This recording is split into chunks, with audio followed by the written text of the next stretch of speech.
Дараца Ціханаўскай зняпраўджвае адкладзенае вызваленне палітвязняў. Сваякі асуджаных у гомлі прадпрымальнікаў звярнуліся да Лукашэнкі і жорсткае забойства ў Мінску. Пра гэта да іншае раскажам у кароткім выданні навінаў серады 10 чэрвеня на Белсаце. Пачынаем. ЗША не спынялі працы ў вызваленні беларускіх палітвязняў. Інфармацыя пра тое, што Вашынгтон нібыта адклаў гэтае пытанне, не адпавядае рэчаіснасці. Пра гэта заявіў дыпламатычны дарадца Святланы Ціханаўскай Дзяніс Кучынскі у каментары выданню «Зеркала». Паводле ягоных словаў, амерыканска-гуманітарны дыпламатычны трэк працягваецца. Паводле Кучынскага адбылося пэўнае непаразуменне. Размова вялася не пра замарозку перамоваў, а толькі пра запланаваны ў траўні візіт у Мінск спецпасланніка прэзідэнта ЗША Джона Коула, які па выніку не адбыўся. Напярэдадні агенцтва Reuters паведаміла, што Святлана Ціханаўская заявіла ў каментары аб адкладзеных на некаторы час новых вызваленняў палітвязняў. Пра гэта яе нібыта апавясціла адміністрацыя Дональда Трампа. Апошняе вызваленне з удзелам Коула адбылося сёлета ў сакавіку. Агулам, дзякуючы намаганням ЗША, на волю выйшлі больш за 400 палітвязняў. Як хутка можа адбыцца наступнае вызваленне беларускіх палітвязняў пры ўдзеле ЗША? Сваім прагнозам на гэты конт у эфіры студыі «Белсат» падзяліўся кіраўнік Народнага антыкрызіснага ўпраўлення, намеснік кіраўніцы аб'яднанага пераходнага кабінету Павел Атушка. Я, можа, хацеў бы быць аптымістам і хацеў бы, каб адбылося вялікае звальненне да юбілея Злучаных Штатаў Амерыкі, які будуць адзначаць ЗША 4 ліпеня. Гэта 250 гадоў з моманту заснавання Злучаных Штатаў Амерыкі. Я думаю, амерыканскому боку было бы вельмі важна, каб да гэтага дня выйшла вялікая група палітзняволеных, перадусім жанчын. Бо таксама мы разумеем, і амерыканскі бок гэта улічвае, наколькі мы можам здагадвацца ў сваіх перамовах, што Лукашенко абвясціў гэты год годам жанчын. Сваякі прадпрымальнікаў, асуджаных сёлета ў гомлі за махлярства, звярнуліся да Лукашэнкі. У відэа, што з'явілася ў садсетках, людзі просяць таго ўзяць разгляд гэтай справы пад свой кантроль. Аўтары звароту заявілі пра шматлікія парушэнні падчас следства і суда. Прынамсі, што прызнаныя пацярпелымі людзьмі больш за 200 асобаў не звярталіся ў праваахоўныя органы самастойна.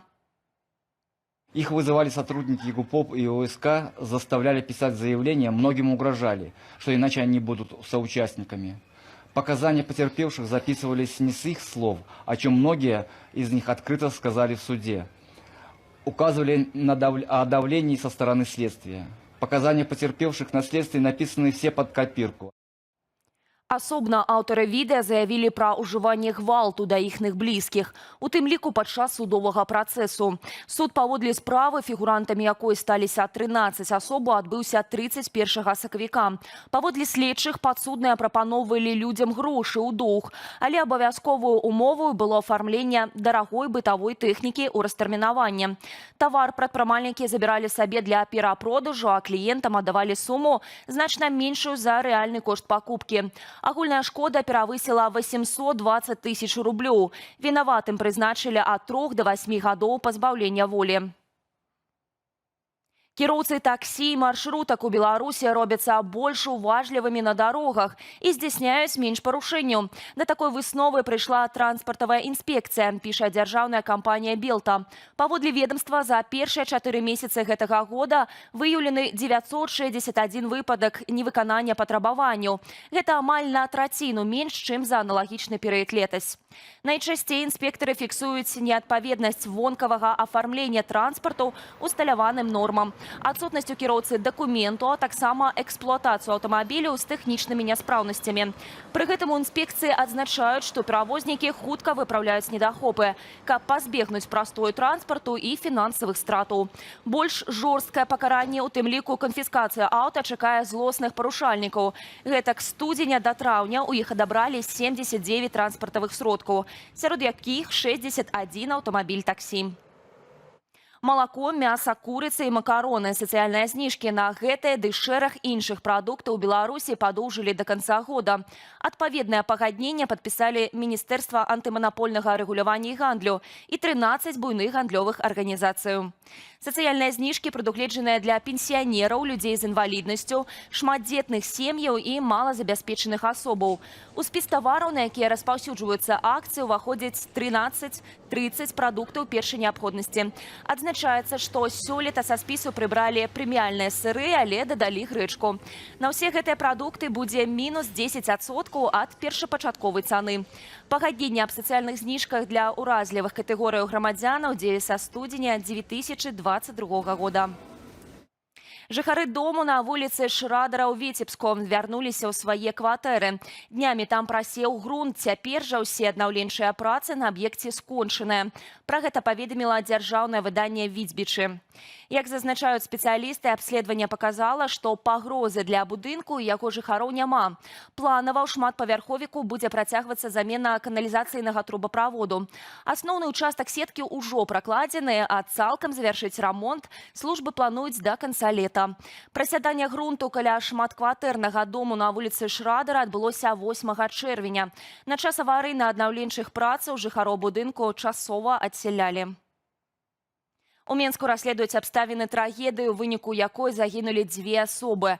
Паводле следчага камітэту канфлікт адбыўся паміж 28-гадовым мужчынам і 24-гадовай дзяўчынай у адной з сталічных кватэраў.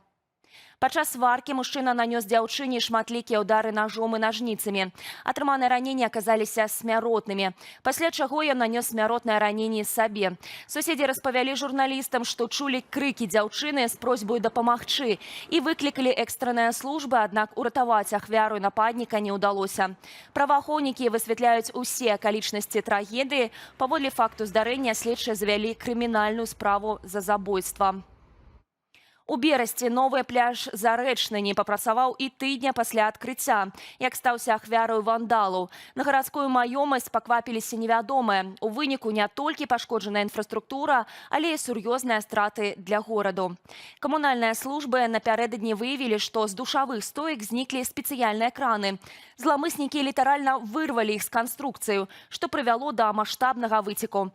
Марна ў пясок сышло каля 100 кубаметраў вады, паведаміў тэлеграм-канал Берасцейскага гарвыканкаму.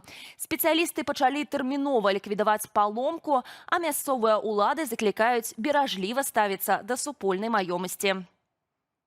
Мінскі абласны камітэт прыродных рэсурсаў і аховы навакольнага асяроддзя узяў пад кантроль сітуацыю на кар'еры каля вёскі Русінавічы паблізу сталіцы. Чыноўнікі адрэагавалі на публікацыю сацсетцы Трэц, аўтарка якой заўважыла: цяжкая тэхніка знішчае птушыныя гнёзды у перыяд строгай забароны. Калі на месца прыехаў начальнік Менскай райінспекцыі прыродных рэсурсаў, машынаў там ужо не было. Загінулых птушак таксама не знайшлі, піша выданне «Прысталічча». Аднак землекарыстальніка строга папярэдзілі аб адказнасці. Да 14 жніўня ў Беларусі дзее поўная забарона на разбурэнне гнёздаў.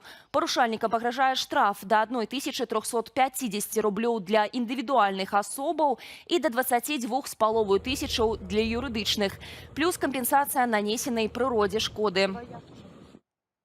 Пра развіццё падзеяў апавядуць мае калегі ў вечаровых выданнях «Аб'ектыву» і студыі «Белсат» о 19 гадзіне. Заклікаю падпісвацца на сацыяльныя сеткі «Белсату», а таксама, калі для вас гэта бяспечна, паставіць лайк і пракаментаваць гэтае выданне ў Ютубе.